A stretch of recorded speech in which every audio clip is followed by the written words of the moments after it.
Hello, and welcome to the Writers and Illustrators of the Future podcast. This is John Goodwin, your host. This podcast is dedicated to the aspiring writer and artist and will provide inspiration and tips from top professionals in the field. If you've been listening to this podcast or are new to it, I thank you very much. I would also appreciate it if you took a moment and followed it on whatever platform you use to listen to your podcasts. S.M. Stirling is a writer by trade, born in France but Canadian by origin and American by naturalization, living in New Mexico at present. His hobbies are mostly related to the craft. He loves history, anthropology, and archaeology, and is interested in the sciences. Martial arts are his main physical hobby. I was introduced to him by Bill Fawcett, an earlier guest on this podcast. Steve has at least 10 New York Times bestselling novels and many awards, including the DragonCon Dragon Award. So my first question to him was, what do you recommend I read as an intro to your work? Black Chamber was his response. It was also the title he won the Dragon Award for. Intense, gripping, wonderful alternate history, but more on this later. Steve is also helping me out by providing a few introductions to upcoming re-releases of earlier L. Ron Hubbard titles, including Typewriter in the Sky, which we will also be discussing in this interview. Welcome, Steve. Glad to be here. So I very much appreciate your taking some time to be with me on this podcast. I guess my first thing is, when I look at your bibliography, you write in multiple genres. Did you always diversify, or did you start with one genre and then expand? Well, back when I started writing, there weren't so many subgenres that were acknowledged, but that was coming. I sold my first novel, Snow Brother, in 1983, and the editor called me up from New York, which had me doing a little happy dance and striving to be calm, and said they wanted to take it, but they wanted to play up the fantasy element. And I said, but I thought it was post-apocalyptic science fiction. And she said, well, fantasy is more suitable to what the openings we have. And I said, it's fantasy. And I'm I easy. added an evil wizard in 20,000 words, and away we went. That's not an uncommon thing to happen. Diana Gabaldon, who writes the enormously successful Outlander series, submitted the first one and was talking to the editor, and the editor mentioned that they were going to market it as romance. And she said, but it's science fiction, time travel. And the editor said, well, if it's science fiction, it sells 60,000 copies, and if it's romance, it sells 280,000. And she said, it's romance. I had that for her. So genres are a marketing category more than anything else. I mean, they do have some sort of objective existence, but basically they're to help the readers go to the thing they want. Right. And now that's part of the editorial and publishing function.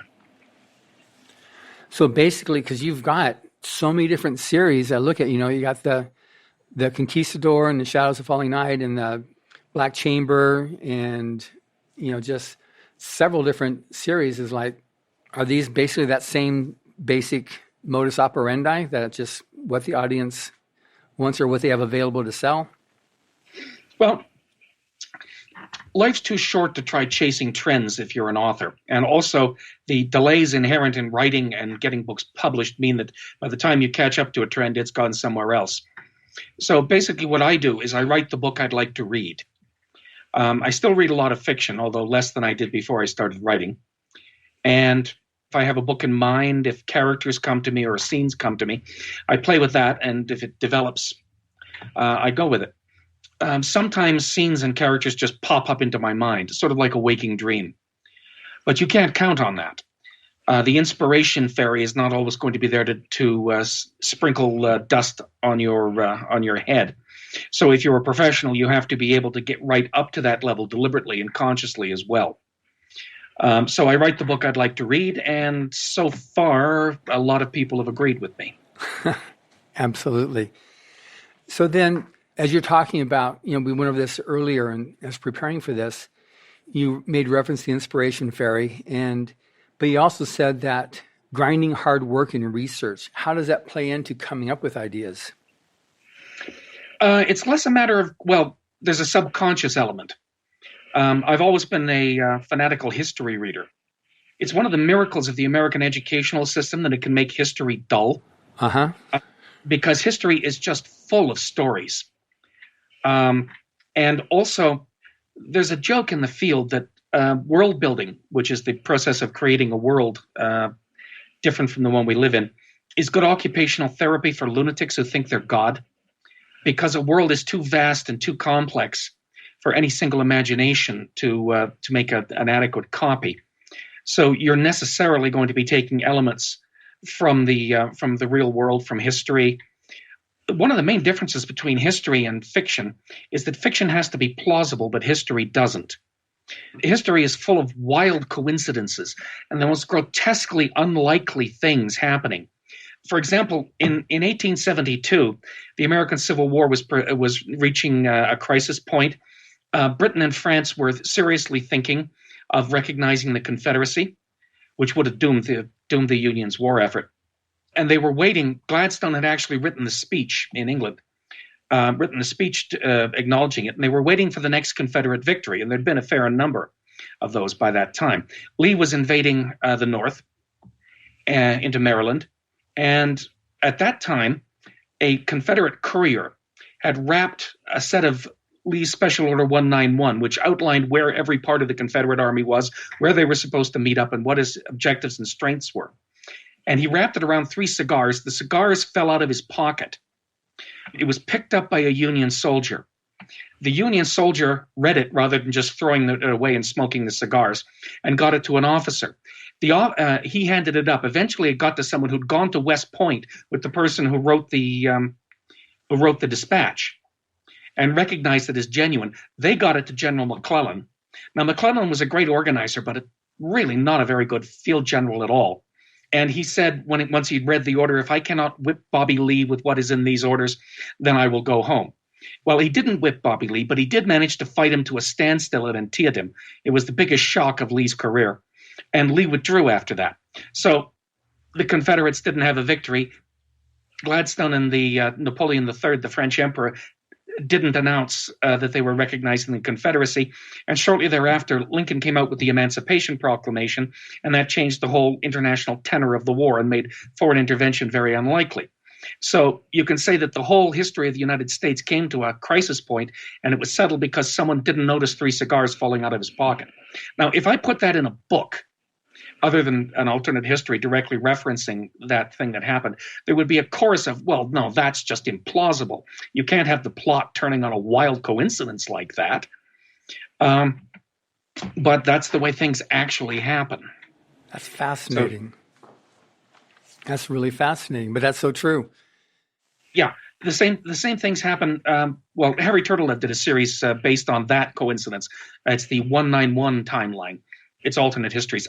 The Black Chamber series that you mentioned starts with Black Chamber, oddly enough, is based on another historical coincidence. In 1912, Teddy Roosevelt, who'd become quite a radical by then, was running for the nomination of the Republican Party for the elections that year. He was enormously popular, both in the country and in the Republican Party. But the old guard of the Republican Party, the guys who controlled the patronage, and Taft, were terrified of him because he had a number of radical proposals he wanted, and they conspired to deny him the nomination, even though most of the party's rank and file wanted it. And there were shenanigans that went on you wouldn't believe, up to and including murder, by the way. Eventually, despite the fact that Teddy won most of the primaries, they managed to deny him a majority of the delegates at the convention. He bolted and ran on the Progressive Party ticket. And alone of third-party candidates in U.S. history, he came second. Taft came third, but he won enough votes to deny Roosevelt the victory. Now, Taft was an interesting guy, and one of his interesting features was his girth. Teddy Roosevelt had been one of the first Americans to study jiu-jitsu, and he'd done falls with Taft in the White House. And the whole building shook when he threw Taft. Taft weighed 360 pounds in 1912.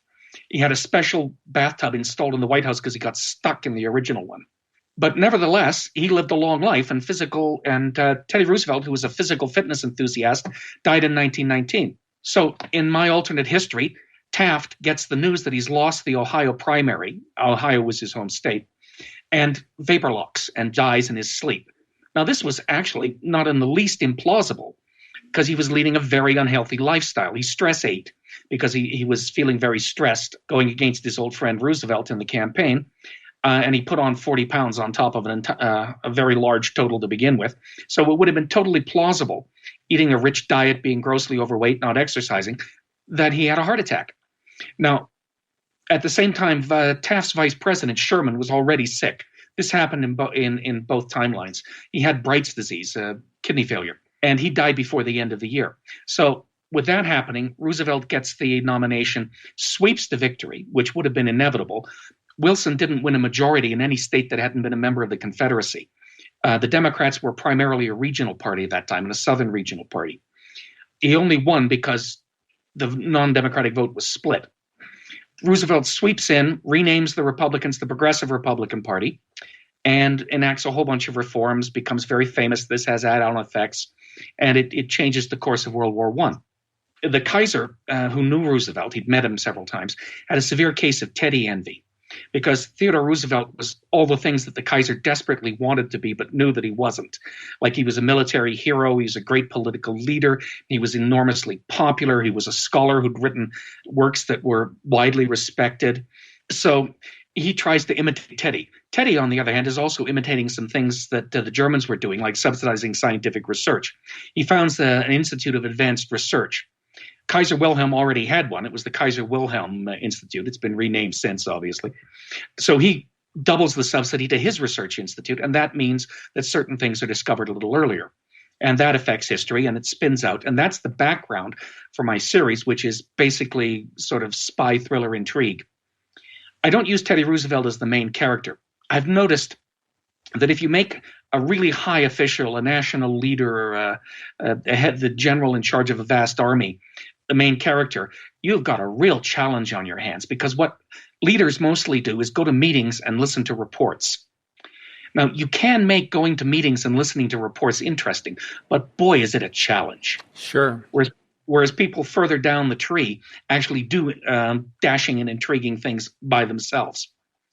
So, sorry, it's no, that's great, because it's getting into an area that I was going to address anyway on that book. Because I saw that you did that, and you've got Luce O'Malley. How do you pronounce her last name? Arostegui. Luce O'Malley Arostegui. So she's an amazing, kick-ass chick. Well, if you're going to have a James Bond style heroine, they have to be. Boy, she sure is that. There are amazing people out there who can do things you wouldn't believe were humanly possible. Like, some people can learn a language fluently in a month. She has that talent. Right. I think it may have been because she grew up bilingual. Her mother was Cuban and her father was Irish-American. But in any case, she can learn languages easily and readily, which for a spy is a real talent. For sure. And to be able to recognize different nuances in other people who are also spies in mastering other languages that aren't their own. Yeah. And you've got to be able to pick up, you've got to be good at people in that situation. Yeah. You've got to be able to pick up on clues, tell when someone's telling the truth and when they're not, that sort of thing. Now, is she based on somebody real, or is she just an amalgam of real characteristics, or how did she? Well, there are elements of her story that are based on people from the era. I had to do a lot of research, but that's just nuts and cream to me. I love reading about things, and I've been a Teddy Roosevelt fan since my youth. The books all start with a quote from Teddy Roosevelt, and it's amazing how many good quotes he had. Mm-hmm.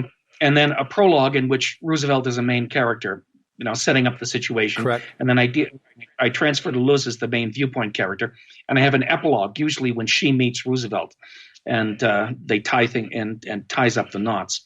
Roosevelt would be a wonderful character, but I'd have to do something with him before he became president. And he did everything you could imagine. He was a cowboy, a rancher in the Dakotas in the 1880s. He rode roundups. He was in a stampede at night once, in which he was galloping along with thousands of stampeding cattle. He rode into an arroyo, and his horse did a complete somersault in the air. And he was tossed free, and the horse came down on its back and got up again, and he got back in the saddle and rode off after the herd. The odds of coming alive out of that were not good. Right. There was a mad French count ranching in the same area. I'm not kidding. And the mad French count was trying to start a meatpacking industry in the Dakotas. in the mid-1880s, and he wanted to run Roosevelt out of the area. So he hired a gunman who said that he was going to shoot Roosevelt on sight. Roosevelt rode up to the guy's house where he was sitting on the porch, asked him his name. He said his name, and he said, "My name is Theodore Roosevelt. I've heard that you're going to shoot me on sight. Here I am."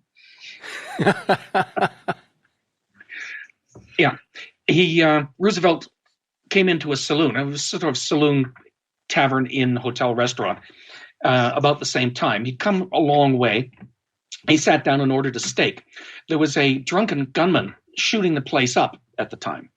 And he came over to Roosevelt and aimed both his Colts at him after shooting the mirror out in several bottles and said, "Four Eyes is going to buy everyone a drink." And Roosevelt stood up with the gunman pointing the pistols at him from about 3 feet away and said, "Well, if I must, I must." And then he knocked him out with a left right to the jaw. The guy fell down, hit his head on the brass rail of the bar, and they dragged him out and locked him in a shed for the night. Then Roosevelt sat down and ate his steak.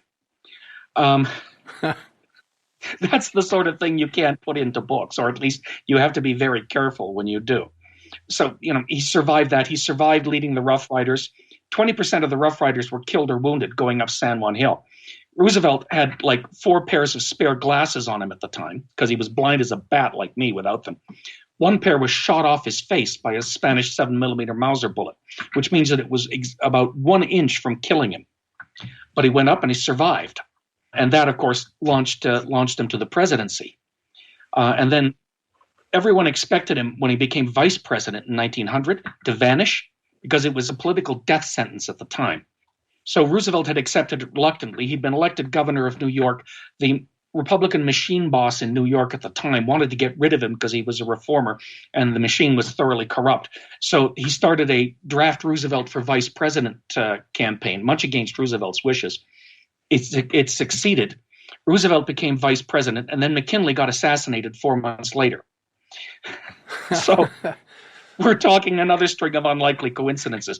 Roosevelt once said that the only worthwhile thing he did while vice president, apart from maintaining a pulse and breathing, was to save some dogs from a mountain lion on a hunting trip in the Rocky Mountains.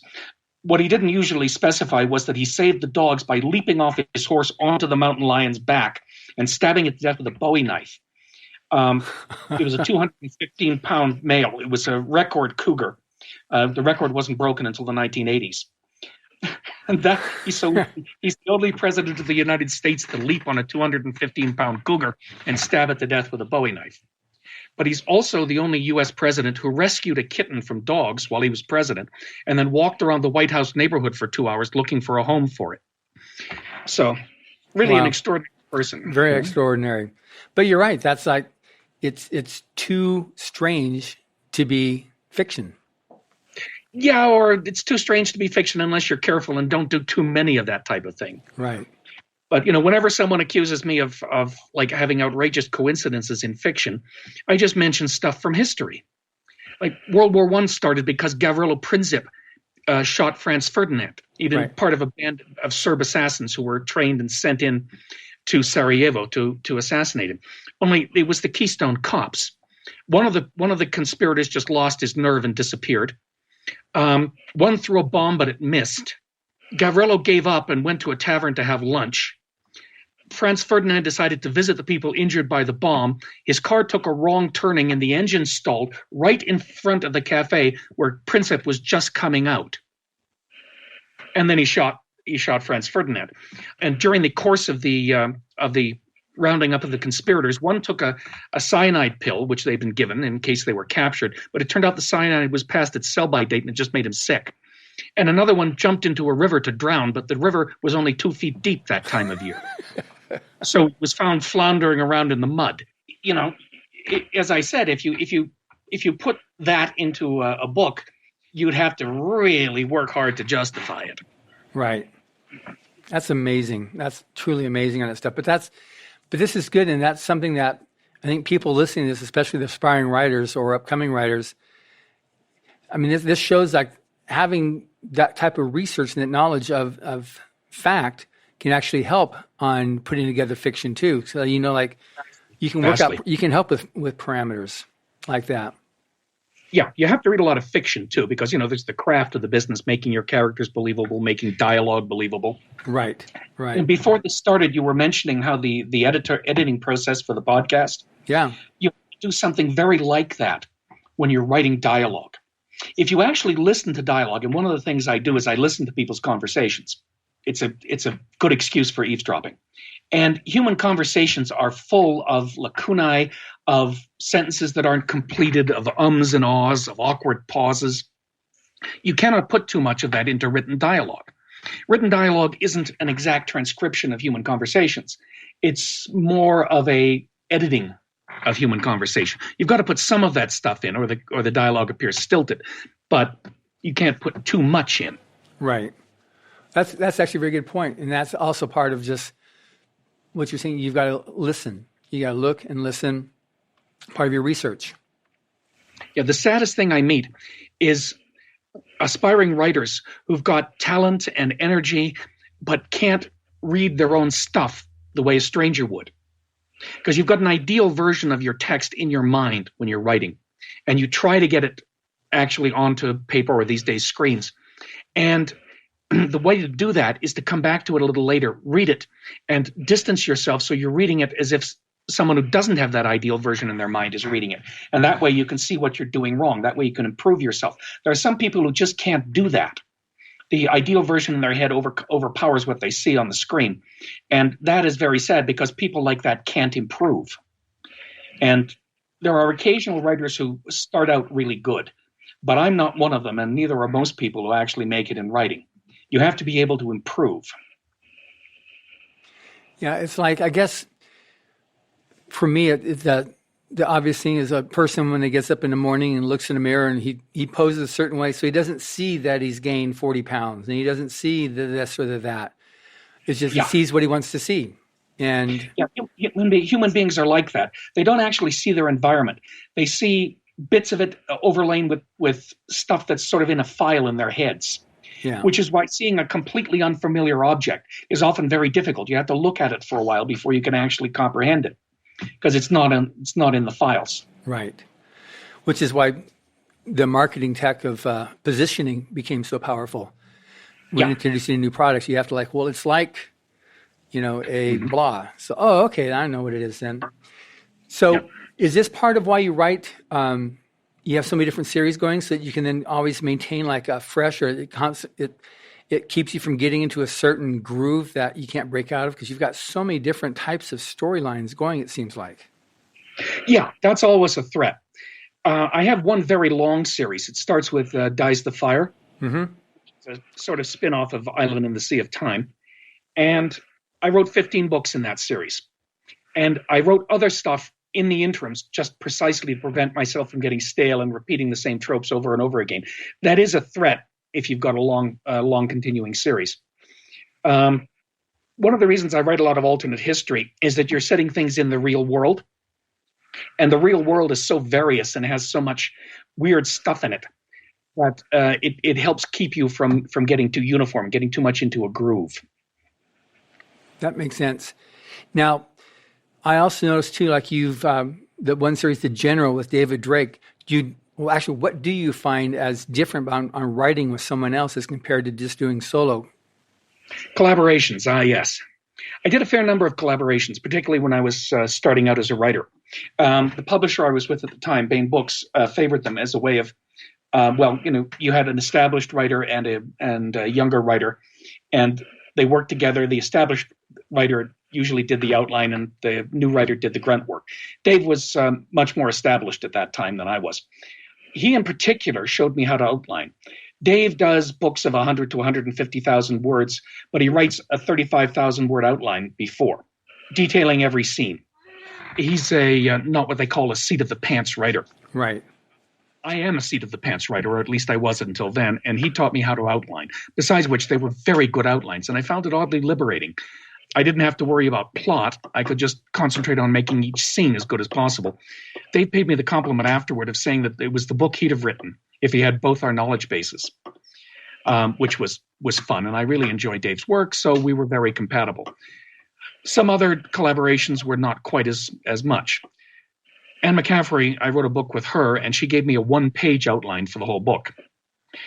But it was in one of her established universes.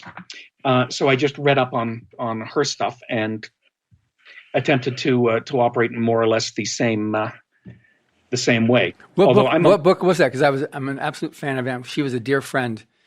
Yeah, she was great. She was a great writer and a really interesting person. Indeed. I only met her like 4 or 5 times, but every time was an experience that I cherished. That was The Ship Who Fought. Oh, Ship Who Fought. Okay. She was such an amazing. She loved as a judge. She loved helping out the new writers, and it was great whenever she came here to the Writers of the Future workshop and the events and stuff. And she loved her root beers and she loved her cinnamon. Those were her favorite spice and her favorite drink. And I shared her with Pat Henry at DragonCon. We'd bring her out from Ireland, and he'd bring her to Atlanta for DragonCon and send her home. DragonCon is a great con, by the way. It's got a lot of energy, and it's so huge that you can find a significant number of people who are interested in the things you're interested in. So there's like 85,000 people. There's going to be at least 1,000 who are interested in what you are. Yeah, exactly. Now, in terms of other, so what you said then on doing the co-author, that's just to be able to help bring up another author who's growing to help. And is that a tool mostly done by Bain, or is it something?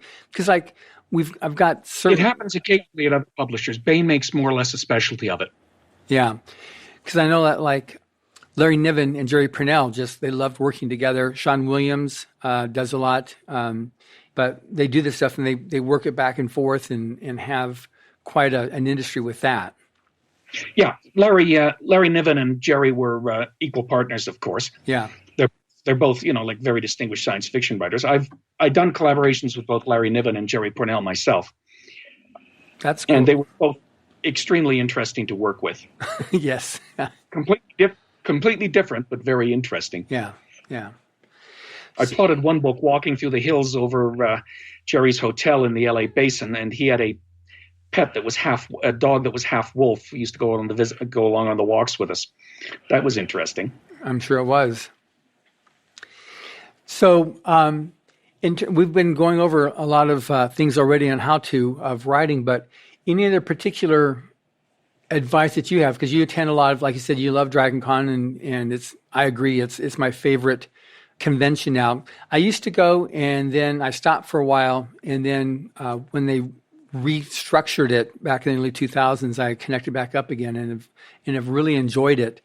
Pat Henry has really done a lot with Writers and Illustrators of the Future. He was our keynote speaker a few years ago, and after that, he made sure we got front and center display in the art gallery, and we always had panels for both the writers and illustrators. And they give us like prime space in the convention itself, because we always invite our past winners to come in, and we set up a table for them to signings at. So he's really supportive of the contest because of what it does for the aspiring writer. But it's just such an amazing convention. That was where I first became aware of Writers of the Future in Galaxy. Wow. Was at Dragon. As you say, you've got a big presence there, and it's a lot of it's really fascinating and interesting. Yeah. I knew of L. Ron Hubbard mostly through his early fiction, so I have a different perspective on him from a lot of people. I'm mostly aware of him as a science fiction writer, so it's been interesting to see that his legacy is helping so many new writers. Writers of the Future and their contests and so forth have helped a lot of people get started. Yeah, it's really worthwhile. Great, thank you. So as you mentioned this, we had when we first spoke, I was introduced to you by Bill Fawcett because I was looking for somebody to write an introduction for some of our books, and it turns out that you said, yeah, I'd like to do an intro for Typewriter in the Sky. We actually had one. It was done by Mike Resnick, but who passed away. And so his intro would have needed quite a bit of rewrite. So I then spoke to you, and then you said, I love that. I read that before. I'd like to write one for that. And so you've reread it. I found it very interesting, the introduction that you wrote for Typewriter in the Sky. And the first thing, I was impressed with your knowledge of pulp fiction overall. Did the Pulp Fiction provide inspiration or how to approach to writing for you, or how you came to know so much? Well, I started reading science fiction seriously in the 1960s, and a lot of the pulp classics were being reprinted at the time. Lancer was doing the Robert E. Howard's Conan and other stuff that L. Sprague de Camp had done in Unknown magazine back in the 30s and 40s. And that's where I first heard Typewriter in the Sky mentioned back then. It was hard to get a hold of in those days. Uh-huh. I eventually did track it down, and I was like, it was a delight to read. If you knew the organization of the pulps and the various subgenres within them, it was obvious that the author knew the pulp world intimately. Well, he was a writer for them, but also that he had both an affectionate and an ironic take on the pulp fiction of the day. Edgar Rice Burroughs got his start in the same milieu. He wrote for Argosy All Story a lot. Writers like Francis Stevens, C.L. Moore. There wasn't as much of a distinction between, say, science fiction, fantasy, or adventure writing as there is now. Although a lot of the pulps were specialized. Some of them specialized in sea stories, specialized in South Sea stories, specialized in pirate stories, specialized in Zeppelin adventures or pro boxing, westerns, detectives. That's where the whole noir school comes from originally. And a lot of writers wrote across many different fields. Howard did, for example. He did, of course, the Conan stories, which have become so famous. He did other types of secondary world fantasy like that. But he also wrote sea stories, historical adventures, even did boxing, and wrote for one that was called Spicy Adventure Stories, which was very, very, very mildly erotic, but by the standards of the time, rather daring. Yes. So anyway, so you found these help you? Oh, God, yes. There's a number of different things that are essential to writing a good story. And, of course, different types of stories vary immensely. You can do the classical literature stuff like Henry James. Now, Henry James was a magnificently talented writer, and I would rather juggle live squid in a laundromat than have to read his stuff again.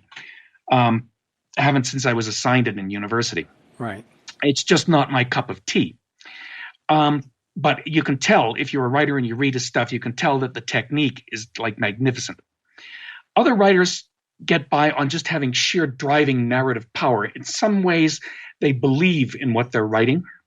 It's real to them while they're writing it. Robert E. Howard was like that. He's surprisingly good in a technical sense. For example, he doesn't use too many adjectives. But he manages to make you feel like he's describing things very densely because of the intensity of what he writes. Now, some of it was formulaic. He was making his living at it. It was the 30s. He was the most prosperous guy in town, but that was like Cross Plains, Texas in the 1930s, so that didn't take much. But mostly it has this enormous narrative drive because he really believed it. He used to shout bits of dialogue while he was typing and act out scenes as he was walking along. Everyone thought he was crazy. I've run into the same thing. Hubbard is a more sophisticated writer than that. You can tell that he's got narrative intensity because, say, his action scenes in things like Typewriter in the Sky or The Slaves of Sleep or some of the old Doc Methuselah stories, which I'm rereading right now, are very good. And his plots can be very complex. The Slaves of Sleep has a complex plot that involves like family shenanigans as well as crossing over into another world. Typewriter in the Sky has a magnificently complicated plot, but it doesn't get in the way. It's a straightforward action story, but it's also got a multi-layered meta approach to fiction and to reality that's vastly amusing if you reread it and take the time to look at the underlying structures. So, it was very impressive stuff. I learned a lot from it. It's interesting you say that about that because there's been a few of our, between judges like Mike Resnick, that was his favorite story because of the meta aspect of what it was. But also there was another instructor who taught, I forget which university it was right now, but he used it to teach writers science fiction about the history of science fiction and the whole meta thing about, just making fun of him, how he's able to make fun of himself. Some of those names that he meets up in the bar at the end of that book, Those are his pen names. Yeah. Yeah, he did that. There's wheels within wheels within wheels in that book. And the resolution is sort of open-ended because you can't tell whether the protagonist has escaped this immersion in fiction that becomes reality. And it's just hilarious, and it's very deftly done. That was done by someone who was really in command of his material. But at the same time, you can tell that he loved the stuff he was writing, because there's a blood and thunder pirate romance adventure thing running all the way through it, and that's done well too. It's not mocked, except very gently and with affection. And it's actually a good example of its kind, as good as anything that Geoffrey Farnell or Sabatini wrote. But it's encapsulated in something bigger. Yeah. Considering that it's a fairly short book, it's amazing that he was able to get all that stuff into it. Is it all right to say things about the plot? Sure. Okay. Yeah, the plot starts with a would-be musician in Greenwich Village in the 30s visiting a friend who's a pulp fiction writer and who has spent the advance he got from a publisher but hasn't written anything, so he's frantically trying to catch up. And the aspiring musician goes into the bathroom, accidentally electrocutes himself, and finds himself in the book that his friend, the pulp writer, is writing. Horace Hackett. Yeah. Horace Hackett is the writer, and Hackett is, of course, a play on words, hacking it out.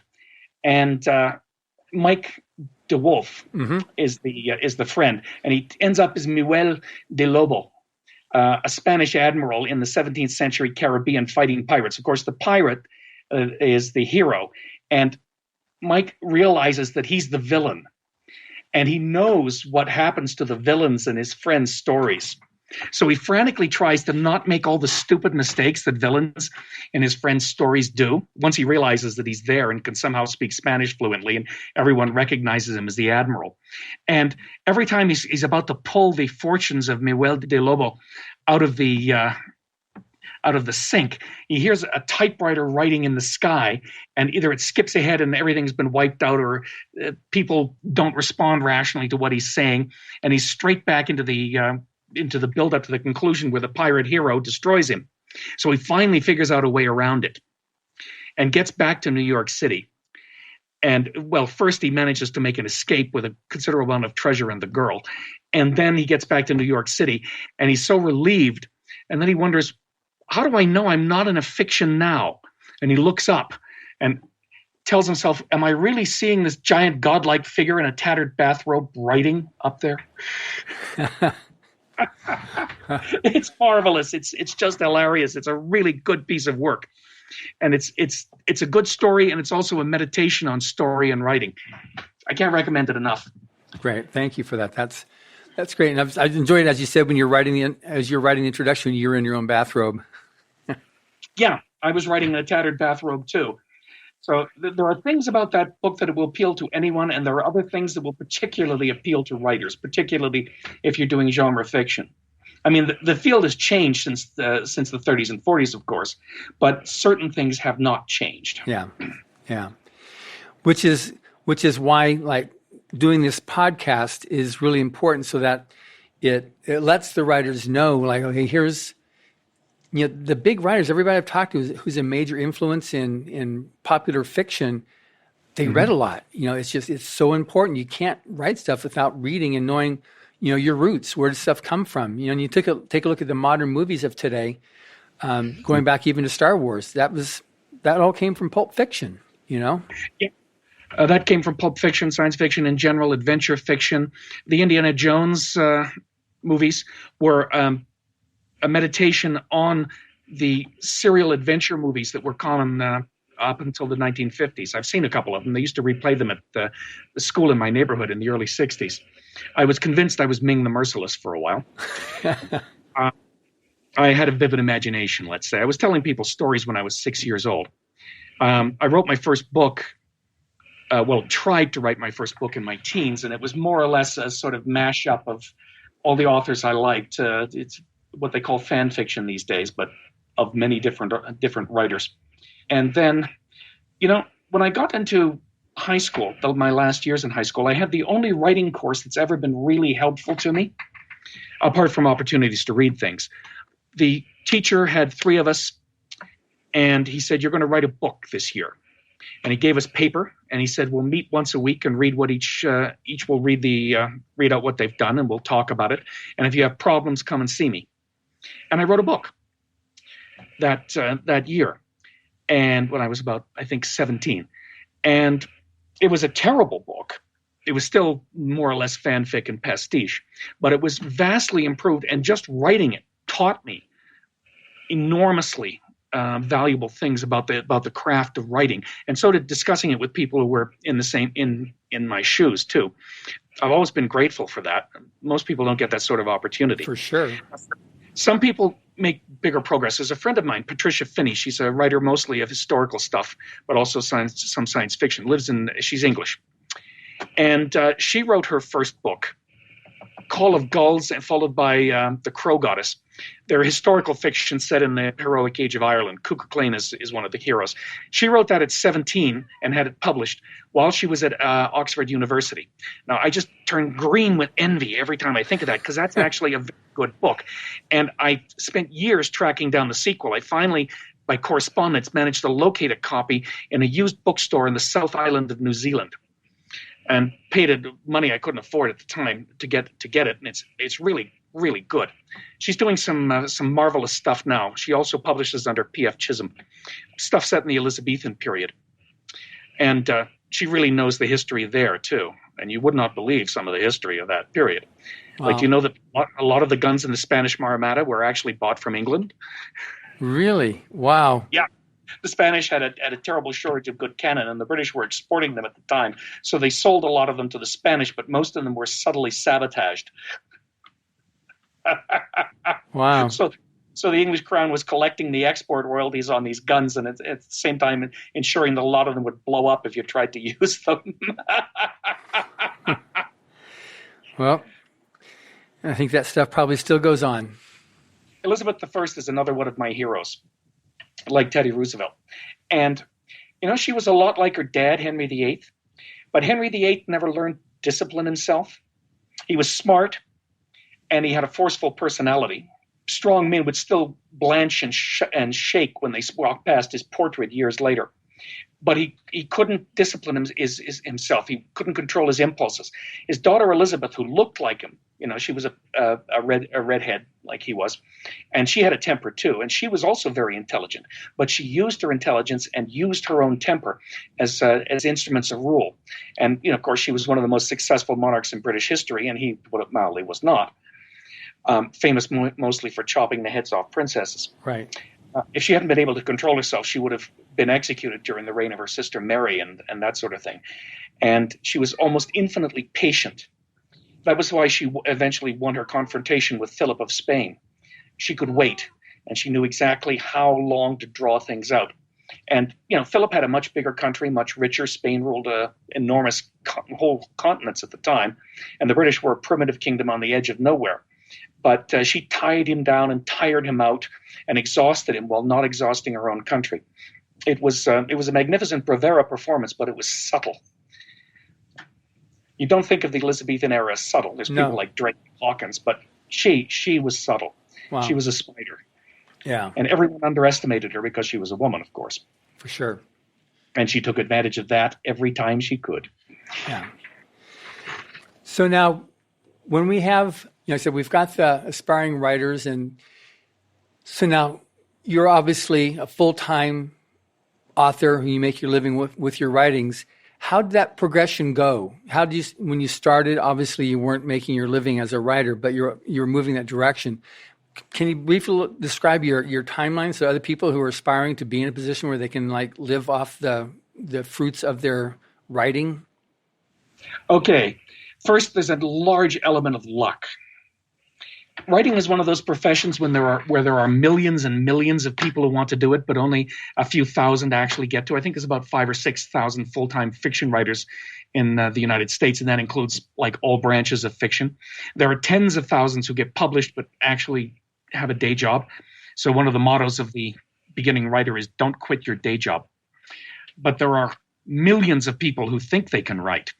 One of the basic functions of publishing is to screen out the people who think they can write from the people who actually can write. If you think that some of the stuff that gets published is bad, you should see what goes into the slush piles. I had a friend who was a first reader for a publishing company, and she used to send me what she called her funny file.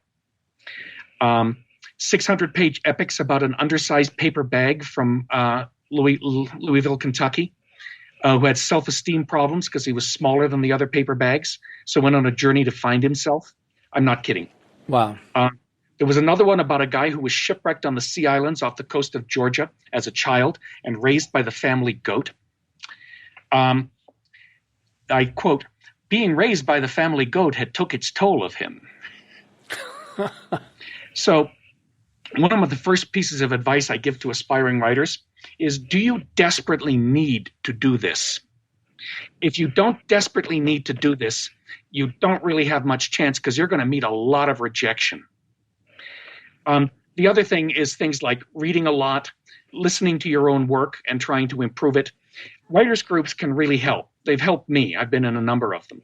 On the other hand, if you get into the wrong writers group, it can be a bad influence. And workshops like Clarion and various workshops and conventions and so forth, they can also be a real help. Reading a lot, reading both fiction and nonfiction. Mm-hmm. And then persistence. You've got to start things, you've got to finish them, and you've got to send them out for publication. Now, these days, publishing has changed a lot since I broke in the 80s. It's more concentrated in the mainstream publishers. There is a lot more small press, and independent publishing is no longer a sentence of death. It was once a mark of someone who couldn't actually get real publishing, so he did it himself. Nowadays, you can actually make some progress with it, and there are many more small presses, and the fact that online book buying is such a big thing has helped with that because it cuts down on the capital overhead costs you need to get a book out. I started back when publishing was more or less the way it had been for most of the 20th century. I started sending out stories in the 1970s. I had gone to law school because my mother wanted me to have something solid to fall back on if my writing didn't pan out. This was her gentle way of saying that most people who want to write for a living don't. They end up waiting tables like actors in Hollywood. And I did go to law school, and it was just like a total waste of time for me, except that I developed some more research skills. I wrote my first novel while I was at law school, Snow Brother, and that's why it's full of death and hatred and violence and that sort of thing, because I didn't enjoy the experience at law school at all, although I didn't go crazy like several of my classmates. I did this in Canada, which is where I was at the time. In Canada, you article for a year. It's more or less like an apprenticeship or an internship. You spend a year working minimum wage at a law firm, and then you do your last 6 months at the bar admission course after doing 3 years of law school beforehand. I did the whole thing, got called to the bar. The second person I articled with, the first one was dragged away because he saw things crawling up his legs, and we found a lot of half-empty bottles around the office afterwards. The second one was disbarred. In fact, he had 4 disbarment proceedings against him at the same time. He was the most dishonest human being I've ever met. Like, he had to do pro bono work, which lawyers in Canada do. So he used to defend child abusers and rapists because it was a challenge. Yeah. He had 4 sets of books, one for the government, one for himself and his wife, and one for himself and his wife's relatives. None of them agreed with each other. He made millions. He was a very successful lawyer, and he blew it on things like chains of restaurants. Like, he had a client. He'd encourage clients to invest in his companies, then he'd roll the assets out and leave them holding the debts, things like that. Wow. He had one client who was a immigrant who started a little grocery business and made a success of it and lived over the store. And the place burned down. And there was some suspicion of arson since several bleach cans full of gasoline were found out back after the fire. And they didn't collect any of the insurance money because there was suspicion of arson. But the guy I articled with had the mortgage on the property, so he collected. And they came into the office. They'd run out in their pajamas. The place went up like a match head. And I saw this with my own eyes. The head of the family got down on his knees and grabbed Constantine, that was the guy's name, by his pants and begged him to help them because they'd lost everything they'd worked for 15 years. And Constantine put his foot on the guy's chest and pushed him over backwards. Now, that's another instance of the sort of thing that you can't really put into a book. People say give your villains more motivations than sheer evil and greed and that sort of thing. But I've met people who are consumed by evil and greed. The only thing I can say for Constantine is that he wasn't mobbed up, but some of his friends were. And I asked one of them what it was like being a mafia lawyer. And he said, well, the money's good and the work's interesting, but you can't quit. So anyway, but that was actually valuable experience. I learned a few things in that. And as I said, I wrote my first novel, and I had a number of stories rejected, one of them by Marion Zimmer Bradley. And looking back on it, I realized that she was right to reject that novella because it was terrible. I actually sold it later, but the magazine in Britain I sold it to went under, and it was published 18 years later after 3 successive purchases of assets, and I got like a quarter cent a word on it. And it was embarrassing because it was a juvenile effort. Then I lucked out. First, I sold a short story to Jim Bain, who was at that time doing a series of anthologies. He called me up from New York and told me he wanted to buy the story. And I, of course, was overjoyed. This was my first real professional sale. And he said, but I want you to work on the ending because it's ambiguous. Now, I didn't think the ending was ambiguous at all, but I was perfectly willing to go along with him because I would have crawled to New York naked over broken glass, pulling myself along with my lips to get published at that point. So we talked around it for 15 minutes, and then I realized that I had not sent the last page of the story.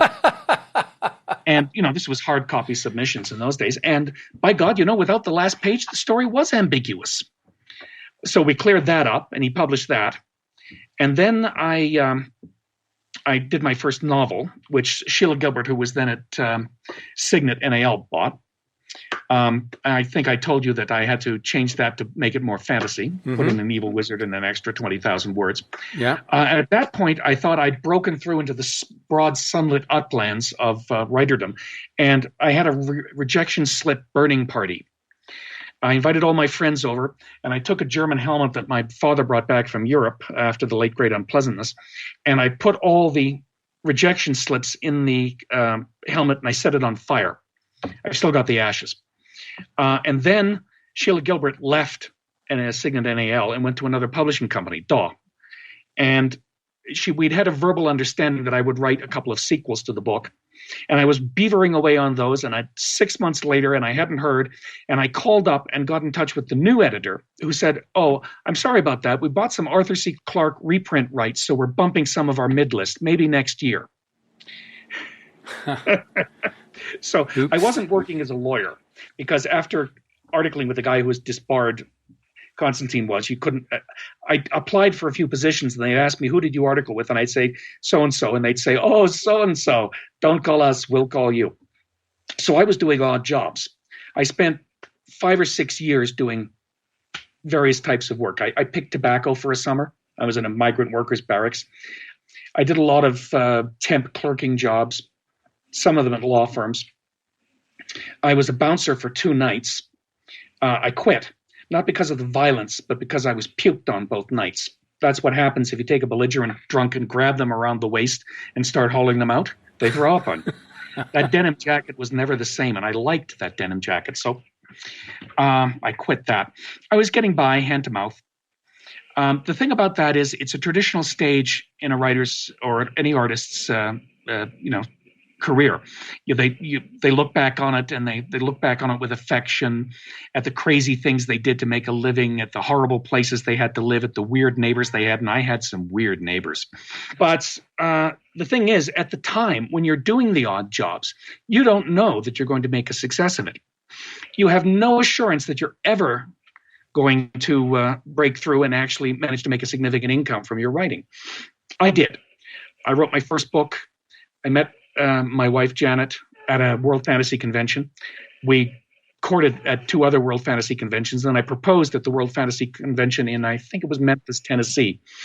So, we got married. This was 88. And then I sold Marching Through Georgia, which was the beginning of an alternate history series, to Bain Books. And working together, we managed to eke out a living, more or less, and I went full-time in 1988. At that time, we had no assurance that the funds wouldn't completely dry up and I'd have to get some other sort of job. Things gradually improved. Then I had a falling out with Jim Bain, who was editor of Bain Books at the time. He's passed on now. A brilliant guy, but he had his crotchets. And I turned in a book, Island in the Sea of Time, which I'd contracted for with him. And he didn't like the fact that the lead character was black, a female, and gay. And, we had this tremendous row about it. At one point he said, "Why can't you make this a white guy from Montana?" And I said, "I already have a white guy from Montana in the book." And he said, "Yeah, but he's the villain." And we just went back and forth, back and forth, back and forth. Eventually he agreed to publish it, but I knew it would be dropped into a hole. He said at one point, "I can't make the readers eat shit." So I yanked it and paid back the advance, which I could not, frankly, afford to do. Harry Turtledove, who's been a friend of mine for a long time, advised me to go to Russell Galen as an agent. Among Jim Bain's other crotchets was that he didn't like his authors to have agents. Said they didn't need them, he'd look after them, which, to be fair, he often did. Russ read it over the weekend and came back and said he'd like to try to sell it. And I said, "Did you like it?" And he said, "It's 1,000 pages long. There's only two ways to get me to read a 1,000-page manuscript in a weekend. One is that if I like it, and the other is to stick a gun up my nose." So since I hadn't been there standing over him with a gun, I presumed he liked it, and it sold within 2 weeks. Actually, it sold to two different publishing companies. Once Tor made an offer on it, and Penguin made an offer on it. Now, at that point, Tor had a much bigger science fiction line, and they would publish it in original hardcover, which is a sort of prestige thing. Laura Ann Gilman was the editor at Penguin, and she was just starting up their science fiction line, a new science fiction line for them. Russ advised me to go with her because he said she's young, she's hungry, she'll push it. So even though it was mass market paperback rather than original hardcover, I went with her. Now, that was Island in the Sea of Time, and I published it in 1998. And it's now in its 32nd printing. So, frankly, Jim was wrong, I was right, and Jim was wrong, and I get to sing the "I was right" song. But so I wrote 2 more books that were sequels to that. Then I did Dies the Fire. That took off. The 4th book in the Dies the Fire series really took off and hit the New York Times list. And as the saying goes, I haven't looked back since. But a lot of that was luck. It was hitting the right editor on the right day. You see, editors are inundated with material. Many publish, say, a couple of hundred books a year, and they get 60 or 70,000 submissions. They have first readers just to strain out the illiterate stuff and the undersized paper bags with self-esteem issues. Then the editors go through, and if they meet anything they don't like, they generally toss it because they're very busy and generally grossly underpaid, I might add. Sure. So, you've got to hit the right editor on the right day with the right stuff that appeals to them. And then you've got to hit off with the public. And you can't predict what'll hit off with the public, unless you've got a successful series, in which case it'll often build. Although these days, editors don't usually have the final say in a lot of publishing houses. That's accountants and MBAs. And they think that there's some magic method of picking out bestsellers immediately. So they tend to starve series before they have a chance to build. But that's a pet writer's peeve. Right. So, you've got to hit the right editor on the right day with the right stuff, and then it's got to appeal to the public. Most books don't make back their publishing costs. And most of the publishing costs are the editorial function. The actual physical paper and printing stuff is only about 11 to 15% of the cost of bringing out a new book. But even so, most books don't earn out their advance. That's how it works. You get an advance from the publisher, against royalties. And then if it earns out, if the royalties are more than the advance, you get the royalties, which can be anything from 5 to 15% usually. Most books don't earn out. Most of mine have. Some of them took 10 or 15 years to earn out. Others earned out in the first reporting period of 6 months. But most books that are published, even books that sell reasonably well and get good reviews, don't earn out. So from the publisher's point of view, they're only making a very modest profit on that. Publishing is a low return industry, usually around 5% on capital, which is not great. Right. And every generation, someone comes in and thinks they can turn publishing into a high return industry. They figure that if only I could do all the books like that book that made us a lot of money, then there would be an adequate return. And the thing is, you can't pick those books in advance. Most of them are like total surprises. There's a book, a little fantasy book I'm rather fond of called Tea with the Black Dragon. Been written by, I think R.A. McAvoy. And she was rejected 14 times before she sold that. And it did actually reasonably well. Not like a tearing bestseller, but it got good reviews and it sold moderately well. And she sold it to the first publishers she'd sent it to, but she'd gone through 14 others and come back and they had a new editor. So she sent it to that one and they took it. So, it's a bit of a crapshoot. You can try, you can be talented, you can work real hard, and you can still fall flat on your face if you don't have some luck. So don't quit your day job. Don't count on making a living from writing until you're actually making a living from writing. That makes sense, and that's very good advice. In terms of for somebody to discover S.M. Stirling, if they've not read it, and there might be a couple different answers to this question, what do you recommend that somebody read to get, to be introduced to your writing? Like I said, for me, it was The Black Chamber, but anything else to expand on that? Yeah. Well, I like to think that I've improved. The first book that I was really completely satisfied, and looking back on it, I'm still nearly completely satisfied with, was Island in the Sea of Time, which is the first of a trilogy. That came out in 1998. You can get it on Amazon. Dies the Fire, which I wrote about 4 years later, was the start of a long series. That did very well, and I'm also quite satisfied with Dies the Fire and most of its sequels. I've written some standalones, not part of series. The Peshawar Lancers is a good one if you like the pulp adventure. It's my own homage or tribute to the pulp adventure genre. And Conquistador, which is a sort of cross-time adventure set in California, several different Californias, is also, I think, pretty good. Like most authors, I'm most entranced with what I'm working on now, which is the series that began with Black Chamber, went on through Theater of Spies and Shadows of Annihilation. And I've just started a second trilogy in that universe called Daggers in Darkness. And this is the one that has Liz O'Malley and Kira Whalen and Teddy Roosevelt. And a number of historical characters come in. J. Edgar Hoover has a bit part as a young man, for one. And I'm really satisfied with that, and I've been having a lot of fun with it. And I think it's fun to read. Yeah. Well, definitely the one was very fun to read, so I'm sure the rest of them will too, because it's a great character. Great characters, I should say. Thank you. Sorry, there's an old joke. How many writers does it take to change a light bulb? And the answer is, the writer says, forget about that. Let me tell you about my light bulb. So, yeah. Here we go. There's your light bulb. Asking a writer about his own work has that problem. Well, that's good. I appreciate that. And then they can just find, obviously on Amazon, you're obviously in the various bookstores, Barnes & Noble, or anywhere else where people can buy books. And your own website is? smstirling.com. Great. All lowercase, no gaps. That's SMSTIRLING. One of my lifelong frustrations is that people spell my name with an E. Yeah. You are gold, but it's not with an E. Yeah. Okay, good.